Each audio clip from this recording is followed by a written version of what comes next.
Guys, welcome to Crazy Burger. So in this video I'm going to be looking at and playing through all the games that are on Home Computer Heroes Collection 1. So without further ado, let's get started with the video.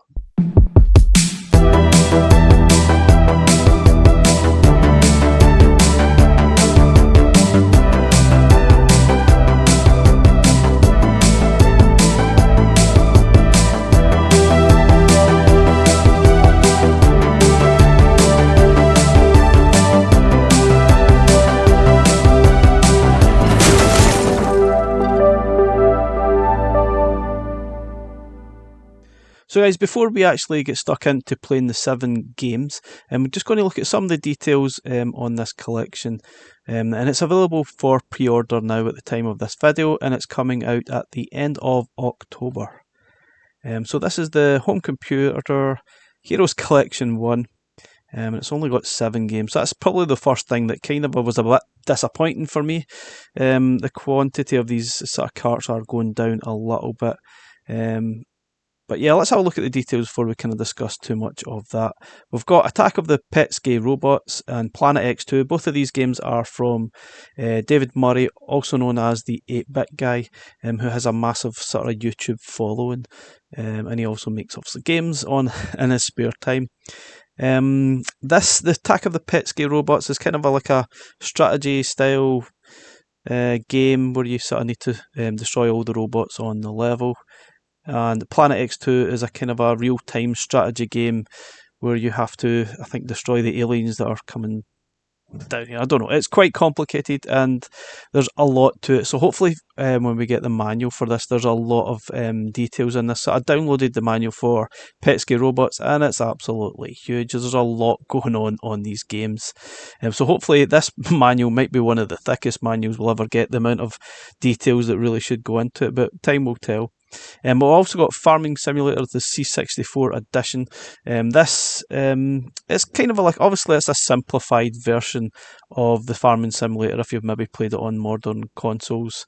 But it's actually okay. It's one of those ones you could maybe relax and just play it at your leisure. You've got 4 vehicles you can sort of switch between to sort of go through the farming sort of a thing. But yeah, it's not going to be for everyone, but I'm well aware that some people actually might enjoy that very much. And that game was actually released as part of a Christmas update on the C64 Mini, maybe a couple of years ago. Can't remember the exact year, but it was a couple of years ago at least. And we've also got the first ever MSX2 game on Evercade. So we've got a brand new platform on Evercade, which is called The Sword of Ianna. I'm not sure how you pronounce it, but it's actually quite cool. I've played through this a little bit and it's very, very cool. I actually really enjoy this one. It's kind of a platformer slash 'em up. It's quite slow paced, but it's very, very cool indeed. I really enjoyed it. I love the art style as well. So moving on to the last 3, we've got 3 Amiga games. We've got Citadel Remonstered, which is basically a sort of mastering version of an old game made in 1995. I think it basically added or enhanced and added a few levels. I've not played it a lot, but I'm well aware that it was gave away as part of the first game free on the A500 Mini. So not really sure how many people actually downloaded it right enough and added it to their Mini, but it's quite a cool game. It's obviously another first-person shooter, which we certainly need more of on the Evercade. There's not an awful lot at present. The other 2, we've got Tanks, Furry, or Furry, I don't know how they pronounce it, and Bridge Strike, which are 2 sort of recent games from the homebrew scene. I think it's the same company that makes both of these games. Tanks, Furry is this kind of a single screen game where you need to really destroy all the other tanks. You can play this up to 4 players, which is kind of interesting. If you're into your multiplayer games on the VS, then you'll be loving that. And also you got Bridge Strike, which is basically best described as River Raid. That's really what it is. River Raid on the Amiga. It plays quite similar, but it's probably just a little bit slower. Anyway guys, enough talking. Let's get stuck into these games and I'll give you my thoughts as we go and my overall opinion of this collection.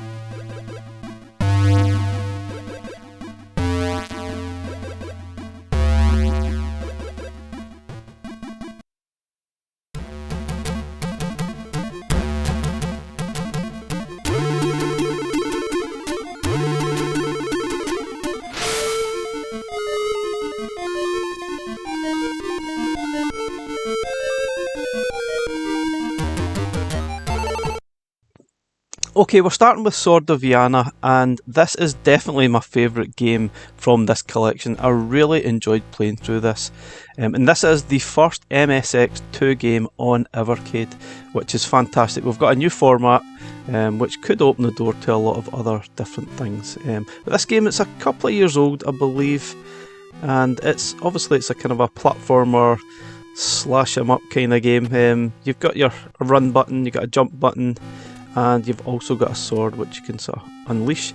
I'm pretty sure there's upgrades, potions, that kind of thing. You can destroy some of the blocks here. They've got levers that will activate the doors. Sometimes the levers are in a completely different location to where the doors are, so you need to do a little bit of exploration and then sort of track back. And there's a lot of sort of different enemies to come across. Some are easy, some are pretty hard, and there's a few bossy type sort of things there as well. I'm not sure how large the game is, but I really enjoyed the exploration, I enjoyed the music, the atmosphere. I think the graphics are really nice.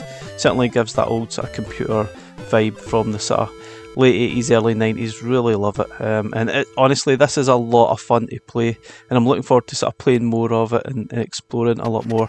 Obviously on Evercade you'll have the save state, so it might sort of take away some of the frustrations you might find with some of the jumpy sections and the bosses, because if you die you tend to get sent back a little bit. There are checkpoints at some random places, but yeah, overall I really like this game. I think this is fantastic. I'm sure this one will go down really well.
Okay, so Citadel remonstered, so to speak. It was a game that was released on the A500 Mini, or released as a free game, and you can tell it's a very small sort of screen that you've got, but it's going to remind you a little bit like Zero Tolerance, in that obviously the format that it was limited to what they could do. But this is actually really a cool game. It's got loads of atmosphere, and you can hear the sort of enemies in the background making noises. So, but you don't always know exactly where they are. They could be shooting at you and you couldn't actually see them, which kind of gets a little bit frustrating. And it is quite tricky. The ammo is in scarce supply, and so is the health. So you really have to take your time and be maybe a little bit strategic. I don't think you can sort of bomb through this level and hope for the best. There's a lot of things. Obviously, this enemy shooting me, I have no idea where it is. I just know he's there. And obviously, the movement doesn't turn so quickly. I don't know whether we can actually change that.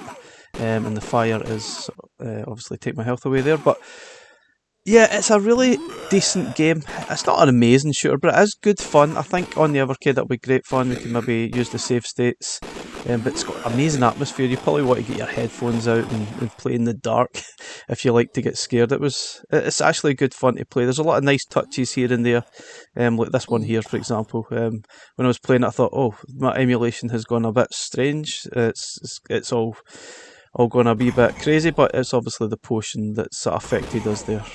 So overall, I think it's a really good game. Bit tricky, it's quite hard. I never really made a heck of a lot of progress through the game.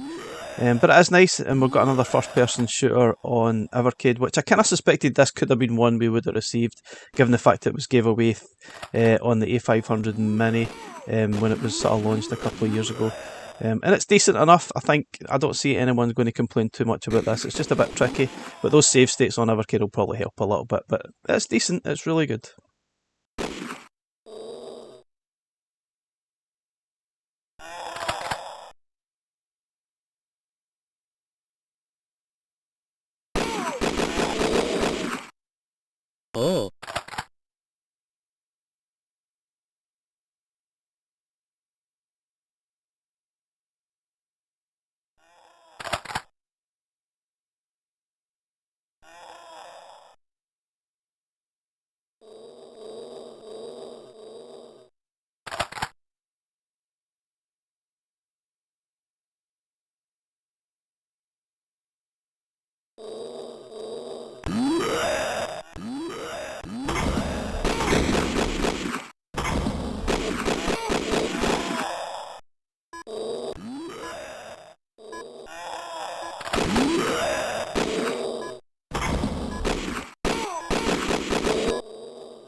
Okay, so thanks Furry or Fury, I'm not sure how they pronounce it, obviously 2 R's I would say Furry, but I'm pretty sure in the showcase video they were pronouncing it as Fury.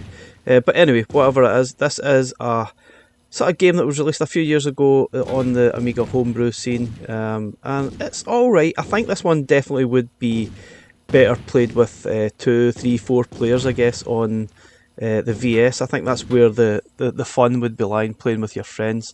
And playing it as a single player, it's okay, I guess, for a sort of 5-minute bash where you sort of just try and clear all the tanks from the level and stay alive as long as possible. There are, as you can see, there's a sort of jumping grey man there. I'm not sure what that does, whether it's an extra man or you need to actually collect them to make progress. Not got a clue about that, but basically you just need to destroy the other tanks, stay alive, and that's it. You move on to the next level kind of thing in a slightly different design. It's alright, I guess. It's not a massive game. It's not like one of these games that you're going to probably sit for hours and hours at an end. I doubt. It's definitely fine for a 5-minute bash. Whether you come back to it or not, I'm not entirely sure. It's certainly not a bad game, but I would say for sure this is one that's going to be best suited to multiplayer for sure.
Okay, from the same company we have Bridge Strike on the Amiga, also released a couple of years ago as well on the Amiga indie homebrew scene.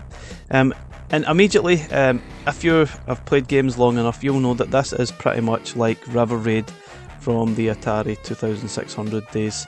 And that's not a bad thing, because that was probably one of my most favourite Atari games of all time. It's absolutely fantastic. Obviously it wasn't from Atari, it was from Activision, but what an amazing game it was. This is kinda similar. You can see all the things that are pretty similar. You obviously need to refuel up on those sort of boats that have the sort of F on it, and it's to the right in the middle of the screen here. You can destroy them as well to get extra points if you don't really need the fuel. But basically just stay alive long enough, it keeps scrolling up, destroy everything in your path, just beware there's a lot of other elements that could stop you, like the weather for example. And it is fun, but I think this is very limited, to be honest. I think this could be a game that could be perfect for the high score hunters and maybe sort of Facebook challenges or whatever else is going on. I think it will be certainly one that people will probably want to challenge themselves to see who can actually last the longest and get the best score. So that's probably perfect for that. As a game, it's probably fine to delve in for 5-10 minutes at a time. Not sure how often you come back to it, but it is a fun game. I certainly enjoyed it, it's not bad at all. And yeah, if we never get River Raid on Evercade, at least we have this.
Okay, so I've deliberately left the trickier games to last. You can see the controls here. This is Farmland Simulator on the C64. And on the C64 version, you had to utilise the function keys to change between the vehicles, and obviously there's H for horn. I'm pretty sure a lot of these controls will be mapped to buttons on the sort of VS or on the sort of Evercade handheld. But on the sort of C64, you needed ideally to be using the function keys to sort of change between the sort of 4 vehicles that you can control. So you kind of start, you need to sort of use the plough, I think it's the plough, I'm not really sure what the name of the thing is, but you need to sort of plough your field by pressing the fire button. You can see here we're sort of ploughing the field slowly. And this game, I mean, it's okay. It was released on the C64 as a free game update. I think it was 2019, and it's obviously from the same company that make all the farming simulator games, which you probably see on modern consoles. And this is really just a very basic version of it. It's not got a lot of depth to it. I think what you see here is you've just got a single sort of day, and you just try to make as much money as you can without running out of fuel or sort of seeds, and then you sort of progress to the next day. But once you've sort of ploughed the field sufficiently enough, now you could probably just keep going. But yeah, after that you kind of need to then plant your seed. So this, I think this is the seeder. So you go through and then you press the fire button again to activate the seeder, and then plant all your seeds where you've ploughed the sort of field. And then you kind of keep going like that. Now this is my understanding of it. I might be completely wrong. Hopefully that when this is released, that Evercade will probably release a decent sized manual to cover all of these games and the different controls and how to actually play these games proper, because you can't really jump into these games without knowing what you're doing. Otherwise you'll be cluelessly sort of driving about doing absolutely nothing. So once your seeds have grown sufficiently enough, you can get your harvester out and then sort of drive over them by pressing the fire button again, and you can sort of fill up. You can see down at the bottom right the percentage is going up of how much sort of stuff you've harvested, how much stuff that you can then sell and then make the money in the bottom left hand side of the screen. You need to obviously pay attention to your fuel as well, but once you've sort of got enough, you can then transfer that to the truck and then take it back and then sell it. But I'm not really sure of everything how this game works. I kind of just got the basics of it. I don't think I grasped some parts at the end here, but overall it's alright. I think it is very limited, but I'm sure some people will really enjoy this game. Other people will probably frown upon it and just not want to play this at all.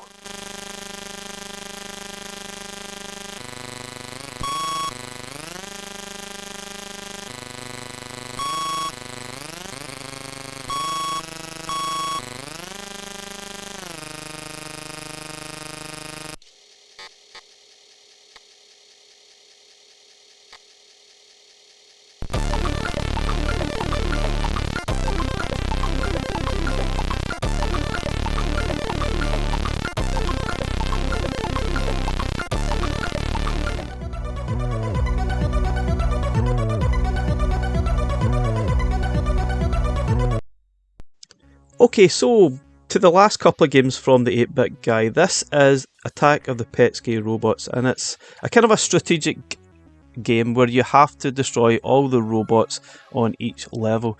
Now, as much as I've just found the pistol here at the start, I don't really think this is meant to be a kind of blaster game, because it takes about maybe 10 hits or so to actually destroy the robots, and you probably will run out of bullets at some point. So there's other ways that you can actually kill the robots, and it's up to you to actually discover how to do that. There are magnets as well that you can use that sort of send the robots a little bit haywire and all over the place. So I'm not sure how that works and how that you can use that to your strategy and how you can sort of try and kill them.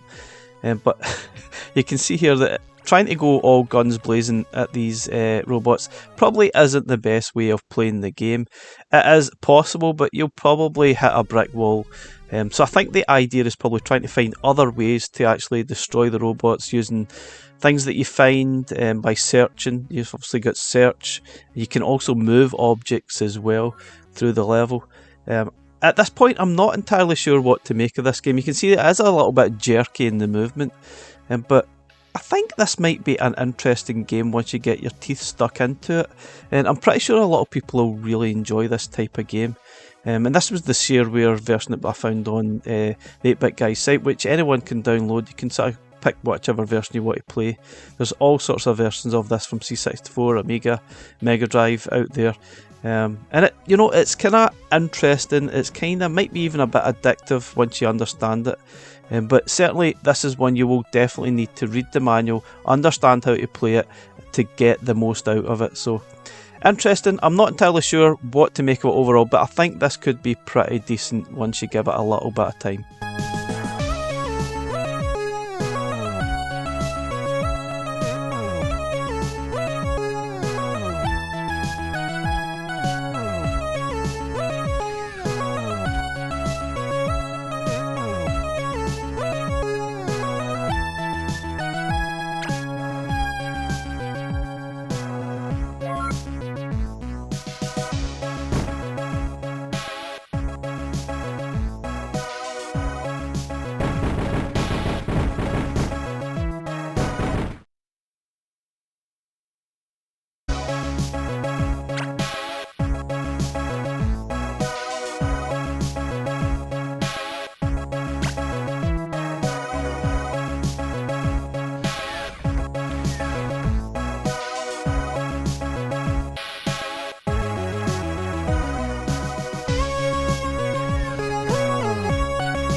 Okay, to the final game, which is Planet X2. This was released in 2017 on the Commodore 64 by the 8-Bit Guy, and it's obviously a real-time strategy game where you're trying to defend your base here against the aliens that have came onto this planet. I think that's the idea of it. So you need to sort of try and build some vehicles, some buildings, that kind of thing. Now this sort of version I'm playing obviously utilises the function keys, and if you look at the screenshots in the showcase, obviously Evercade have spent a lot of time remapping all these buttons in conjunction with David Murray to the sort of Evercade button layout. So fingers crossed we don't need to utilise any sort of virtual keyboards, then all the buttons will be mapped correctly. Looking at the screenshots, it's clearly that all of the buttons have been mapped somehow. And there are a lot of sort of different keys. You can see here, once you press F1 you get a whole load of different options to build different types of things. You can pick things up, you can build those things. I'm not entirely sure how to play this game. I tried to find a manual online to sort of give me an idea of what I'm supposed to do, what does what, but I couldn't actually find one. You probably would have to actually purchase the game. This is actually the Steam version I'm playing, and there was no sort of manual that came with that version, sadly. But it's an interesting game. I think this will certainly appeal to a certain type that like this type of game. Personally, I'm not sure. I did enjoy some strategy games when I was sort of younger on the C64, like Supremacy, which is probably the music that you're hearing just now. Really enjoyed it.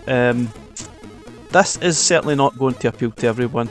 If you don't have the patience, then you will most likely not want to spend any time with it, which is a shame, because I'm pretty sure there's a decent game in here if you're willing to spend the time on it. I think you can actually destroy, once you sort of build, I think you can build a tank. You can then try and sort of take out the enemies. You can even sort of detonate your tank and take out multiple enemies if you kind of get stuck. But yeah, this one is one of these games that you'll have to spend a lot of time with it to understand it. Hopefully we'll get a decent manual that will describe how to play it, all the different things you can do on these different maps. You can change between the vehicles as well. You've got 2 vehicles to start with here. But honestly, I'm not entirely sure how to play it. I know the basics and that's it. I wasn't entirely sure what done what and sort of how to make some progress. So it was a little bit frustrating. But I think there's a really good game in here. Now, fascinatingly, this game apparently was the best-selling Commodore 64 game of 2017. Now, I'm sure that's not really saying an awful lot, given the fact that 2017 wasn't the heyday of C64. But it still shows you something that a lot of people bought this game, and if you read a lot of the reviews online, it's certainly been well received and a lot of people really enjoyed it and got addicted to playing it. So I'm sure this will have its audience on Evercade. But yeah, I'm pretty sure a lot of people will sort of dismiss this completely and not want to play it. But anyway, that kind of gets me to the end of the video and my overall thoughts of this collection. Obviously there's only 7 games, and that's the first thing that kind of starts to annoy you a little bit. Only 7 games, the sort of game number seem to be dropping as we're sort of going through the Evercade life. It could be coincidence, sign of the times, I don't really know.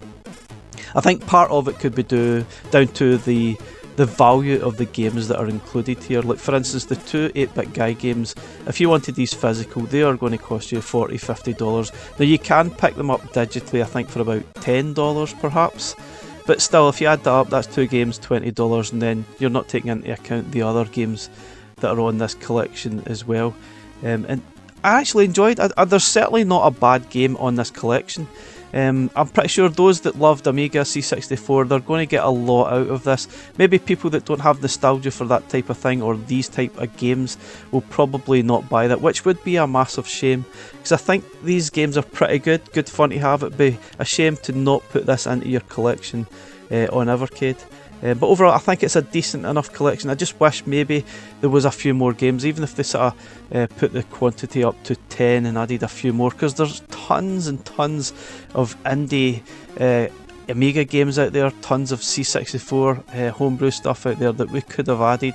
I know it most likely comes down to the money, which I get, but I think for us, the sort of consumer that are playing these games, you're not maybe on face value not getting the value that you think you probably want to get. But yeah, I think just maybe seeing it up to about 10 would have been ideal. But don't dismiss it, it is a good collection. There's some good games here to play, and I for one are certainly going to buy it, and I'm looking forward to playing a few of these, especially Sword of Ianna, which I thought was excellent, really good fun. Anyway guys, thanks very much for watching the video. I'll catch you again in the next one. Let me know your thoughts in the comments. Bye for now.